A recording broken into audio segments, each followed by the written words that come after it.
Stephanie Lark, I'm one of the senior midwives at Yeovil. Hi, I'm Ali Dennett, a maternity matron. Today we're here to do a pre-recorded mat chat to answer some of the questions that you put to us last week via Facebook, and it's about how our current maternity service is working in light of the coronavirus. As well as questions from Facebook, we also have questions given to us by Donna. Donna is the chair of the Maternity Voices Partnership in Somerset, and she is a link for women and families to access to give us feedback into maternity service and to give support to yourselves. Could you tell us what the current policy is with regards to birth partners? And would it be likely at any point that birth partners would be removed or not allowed to attend the birth?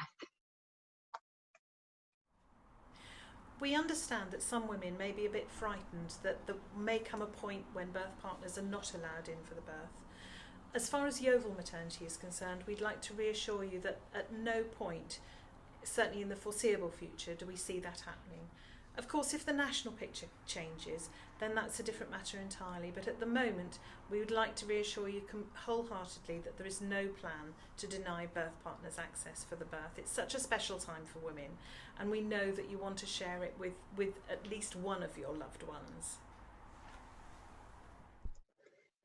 We've understandably had lots of questions with regards to FaceTime video calling during labour if somebody's not able to attend, a doula or a mum or a birth partner if they're ill.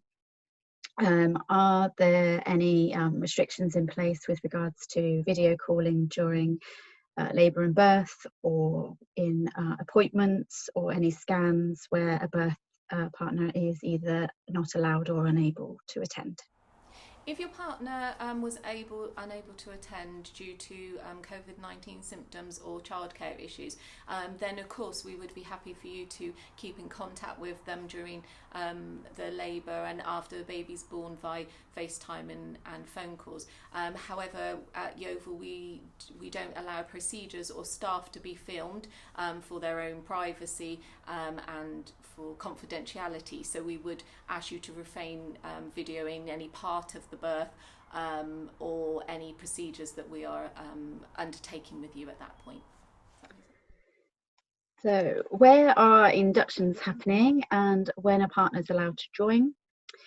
If it's in established labour, could you explain what established means? And if they are on the labour ward in a private room, is that okay for a partner to join them? At the moment, we have no plans to do anything other than what we've been doing all along. So inductions will continue to be offered for those women who need to be induced early, or those that come to the sort of 10 to 12, 14 days after their due date. The only thing that is different is that we do ask the partners they're very welcome to come in and see where the girls are going to be, what room they're going to be in, and then I'm afraid they do need to go home, so we will be looking after the girls up here on the labour ward. And when the time comes for them to go into active labour, then of course their partners are welcome to come in, providing that they are actually well. By active labour, we don't tend to put any particular, you've got to have so many contractions or you've got to be so many centimetres. That's why we use the term active labour rather than established labour, because every woman is different, and at whatever point during the induction and the start of labour process, whatever point the woman needs to have her partner with her and to have that one-to-one care from both the midwife and her partner, then of course the partner can come in. Either the woman herself can phone them, or we can phone them if we've got the telephone number. The one thing that we would ask is that please for the women and the midwives to work together on this, so that we don't have partners just turning up unannounced. That becomes a little bit more difficult to actually manage. As for who comes in with them, then so long as the birth partner, whoever that is, whether it's their partner, their mother, their sister, a chosen companion, so long as that person is well and is showing no signs of coronavirus or COVID, in other words, no recent high temperature or recent new cough, then that's absolutely fine. But if somebody has been exhibiting those symptoms, we would ask them to stay at home, and for the woman to please choose a different companion for labour, somebody who is actually well. For some women, coming into hospital generally, and particularly for an induction of labour, can cause huge anxiety and concern. Those women generally will be in regular contact with their community midwife and may already have a well-being plan in place. What I would say is I would urge you, if you do feel particularly anxious about coming into hospital by yourself, if you need to be induced, then talk to your community midwife or to the team in the antenatal clinic who may be able to put a different plan in place for you. However, we do ask that that is only for women who do have particular anxieties, because for all women, they would love to have their partner with them, and at this current time it's just not safe, it's just not sensible.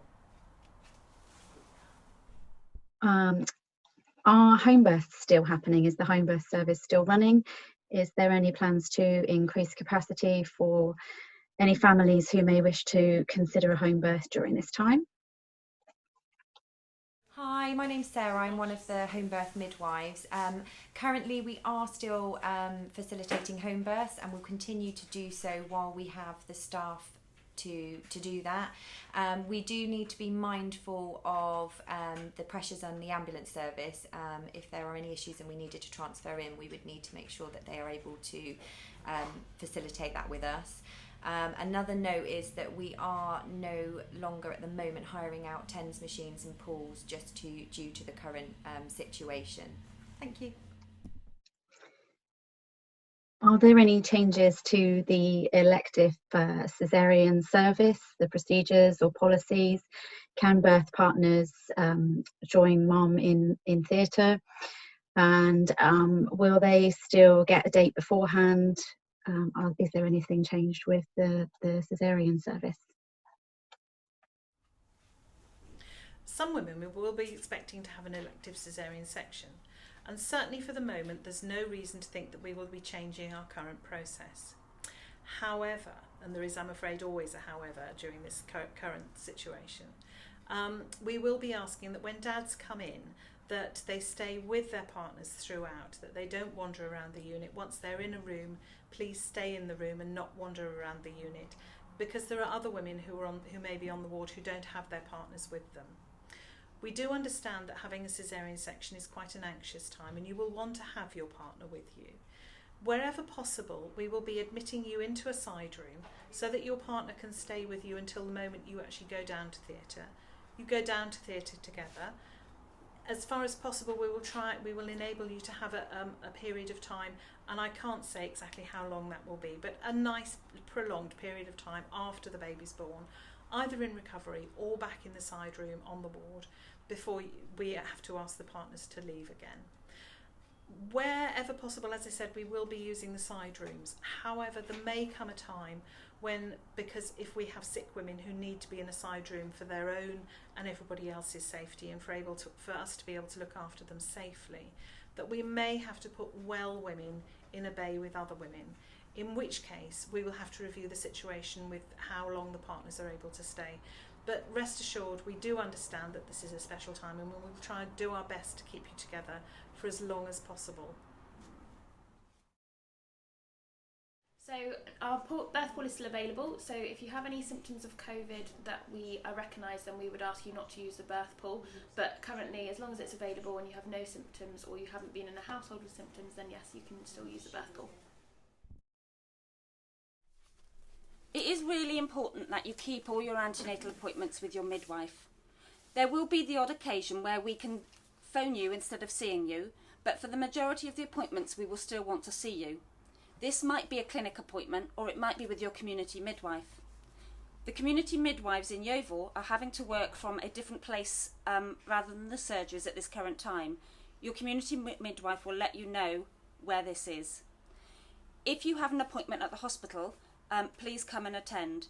We generally will phone each person before they come to any appointment that they are well and not self-isolating. We currently still have 24 hours access to mum and dad. No other visitors allowed or siblings.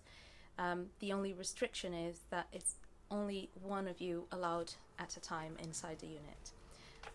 However, the other restriction we are putting in place currently is that if you do have symptoms, if you're suspected or positive for COVID-19, then unfortunately you won't be allowed to come into the neonatal unit, because it needs to remain a protected space for the premature babies.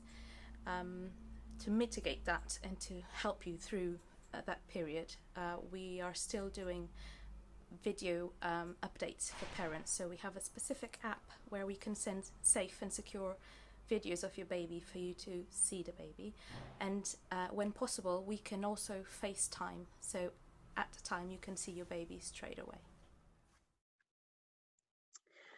Are there any changes being made to consultant-led care? The only changes that we have implemented is changing the times when women are seen in clinic for face-to-face consultations. We still get the referrals come through from the booking midwives, and they'll still appropriately identify women whether they need to have consultant-led care or will be midwifery-led care.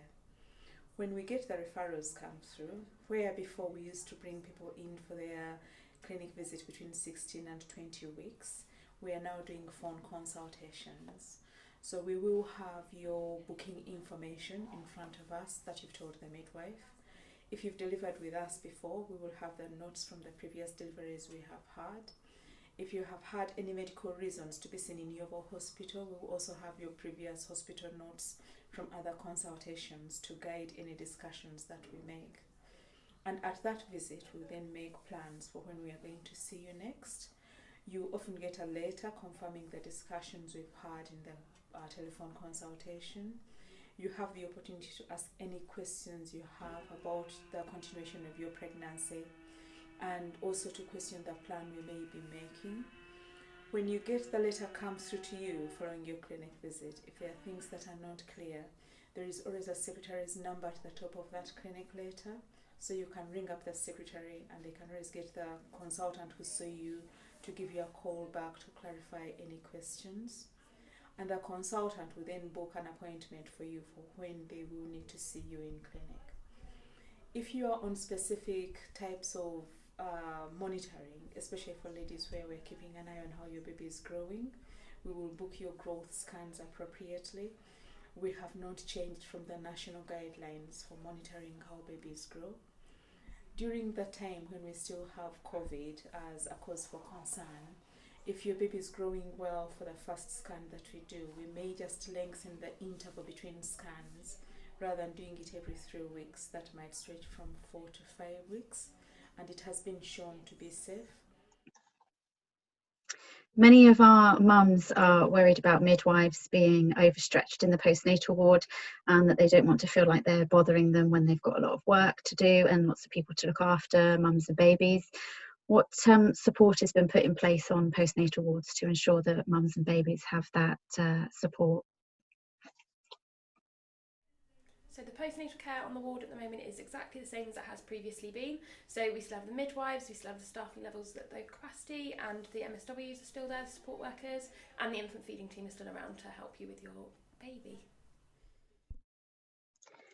Many of our families are asking about the procedures for being discharged, with partners collecting. Are they to bring the car seat in before birth or bring it with them after birth? Will they collect from reception, from a ward, or how will they meet their partner? And will they be helped at all to bring out bags, baby, etc. by staff in the maternity wards? When it's time for mum and baby to go home, if partner parks down at the bottom of the women's hospital and then comes up to the ward, up to Freya ward, and then brings the car seat, the midwife will meet them at the door to get the car seat and bring it to mum, and then mum will put baby in the car seat, and then they'll both be reunited at the door, and then you can go home with your baby. Thank you so much for answering those questions today. Thank you to everybody at YDH Maternity. You are doing an amazing job, and we really appreciate you being there for our women and families during this time. Thank you so much. Thank you.